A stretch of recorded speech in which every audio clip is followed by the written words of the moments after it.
આપે બહુ ટૂંકમાં જ બતાવશું અને સરસ્વતી સન્માન પણ શરૂ કરશું, બહુ વધારે સમય નહીં લઈએ. આપને યાદ હશે ગયા વર્ષે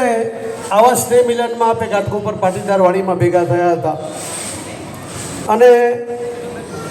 છેલ્લા 50 વર્ષની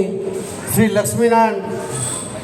મંદિરનો પાટોત્સવની ઉજવણીની આપણે જે ચર્ચા કરતા હતા છેલ્લા 5 વર્ષથી, તેના પર આપણે ચર્ચા કરેલી ગઈ વખતે ઘાટકોપર પાટીદાર વાડીની અંદર. કેટલા દ્વિધામાં હતા કે આ ઉત્સવ કરવો ન કરવો, પણ દરેક મગવાણા પાટીદાર સમાજના દરેક જ્ઞાતિજનોનો મનોબળ મજબૂત હતો